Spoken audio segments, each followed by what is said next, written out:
আসসালামু আলাইকুম।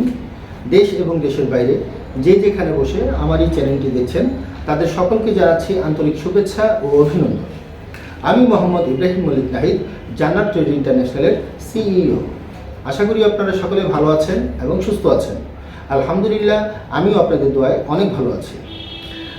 আবারও চলে এলাম আপনাদের মাঝে মালয়েশিয়ার একটি নতুন জব সার্কুলার নিয়ে। তো ভিডিওটি শুরু করার আগে ভিউয়ার্সদের উদ্দেশ্যে বলছি, যারা আমার চ্যানেলটিতে নতুন বা যারা এখনও আমার চ্যানেলটিকে সাবস্ক্রাইব করেনি তারা আমার চ্যানেলটিকে সাবস্ক্রাইব করে পাশে থাকা বেল আইকনে ক্লিক করে আমাদের সঙ্গেই থাকবেন, যাতে করে নতুন নতুন জব আপডেট ভিডিওগুলো সবার আগে আপনি দেখতে পারেন। তাহলে চলুন আর কথা না বাড়িয়ে মূল ভিডিওটি শুরু করা যাক।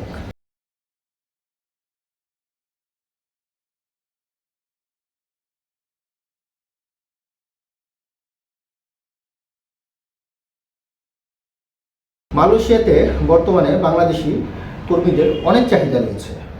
তো মালয়েশিয়াতে বর্তমানে কোন সেক্টরে বা কী কাজের উপরে বেশি ভিসা হচ্ছে এবং দ্রুত ভিসা হচ্ছে? মালয়েশিয়াতে কনস্ট্রাকশন লেভেলের মধ্যে, কনস্ট্রাকশন সাইটের মধ্যে বেশি ভিসা হচ্ছে। আজকে আমরা কনস্ট্রাকশনের কী কাজের উপর লোক নিচ্ছে সেই সম্বন্ধে আলোচনা করব। মালয়েশিয়াতে কনস্ট্রাকশনের জন্য আপনার বেশ কিছু কর্মীর প্রয়োজন, দক্ষ এবং অদক্ষ। যারা অদক্ষ আছেন তারা শুধুমাত্র হেল্পার পদের জন্য আবেদন করতে পারবেন। এক্ষেত্রে আপনাদের হেল্পার পদের জন্য আপনাদের স্যালারিটা হবে মাসে 1500 রিঙ্গিত, যেটা বাংলা টাকায় প্রায় 35,000 টাকার সমপরিমাণ। ওভারটাইমেরও সুব্যবস্থা রয়েছে। থাকা কোম্পানির, খাওয়া নিজের বহন করতে হবে। আর যারা অভিজ্ঞ রয়েছেন তাদের জন্য কনস্ট্রাকশন লেভেলে যে কাজগুলো আছে সেগুলো পর্যায়ক্রমে আমি বলে দিচ্ছি।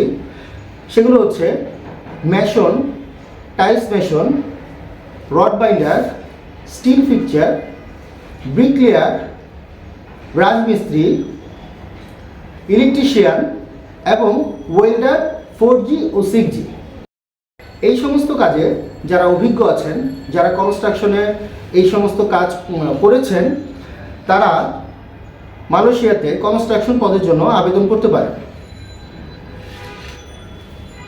এই কাজের জন্য আপনাদের মাসিক স্যালারিটা হবে, যারা কনস্ট্রাকশনের অভিজ্ঞতা আছে তাদের মাসিক স্যালারিটা হবে 1700 রিঙ্গিট, যেটা বাংলা টাকায় প্রায় 37,000 সামথিং।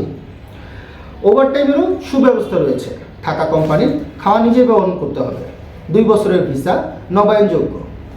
মালয়েশিয়ার ভিসা প্রসেসিং করার জন্য আপনাদের যে সকল ডকুমেন্টসগুলো লাগবে সেগুলো হচ্ছে পাসপোর্টের মেয়াদ সর্বনিম্ন 1 বছর হতে হবে, ছবি 8 কপি, এনআইডি কার্ড, যাদের এনআইডি কার্ড নেই তাদের জন্ম সনদের কপি, নমিনির ভোটার আইডি কার্ডের কপি, নমিনি আপনার বাবা মা ভাই বোন স্ত্রী যে কোনো একজন হতে পারে, এবং করোনার সার্টিফিকেট। করোনার সার্টিফিকেটের ক্ষেত্রে একটি কথা বলতে চাই, যারা অ্যাস্ট্রাজেনিকা বা সিনোফার্মা নিয়েছেন তাদেরকে অবশ্যই বুস্টার ডোজের 3rd ডোজ নেওয়া থাকতে হবে। আর যারা ফাইজার বা মডার্না নিয়েছেন তারা 2 ডোজ দিয়েও ফাইনাল মেডিকেল করতে পারবেন। মালয়েশিয়াতে এখন বর্তমানে দ্রুত কনস্ট্রাকশনের ভিসাগুলো হচ্ছে। তাহলে আর দেরি না করে এখনই মালয়েশিয়াতে যাওয়ার সিদ্ধান্ত নিন। আপনারা মালয়েশিয়াতে গিয়ে আপনাদের নিজের ভবিষ্যৎ কর্মসংস্থানের উন্নয়ন করতে পারবেন। তাহলে ভিডিওটি আর বড় না করে এখানেই শেষ করছি। আমার এই ভিডিওটি যদি আপনাদের কাছে ভালো লেগে থাকে তাহলে লাইক, কমেন্ট, শেয়ার করতে ভুলবেন না। ভিডিওর বার্তা সকলের মাঝে ছড়িয়ে দেওয়ার অনুরোধ রইল। সে পর্যন্ত সবাই ভালো থাকবেন এবং সুস্থ থাকবেন। জান্নাত ট্রেড ইন্টারন্যাশনালের সঙ্গেই থাকবেন। আসসালামু আলাইকুম ওয়া রাহমাতুল্লাহি ওয়া বারাকাতুহু।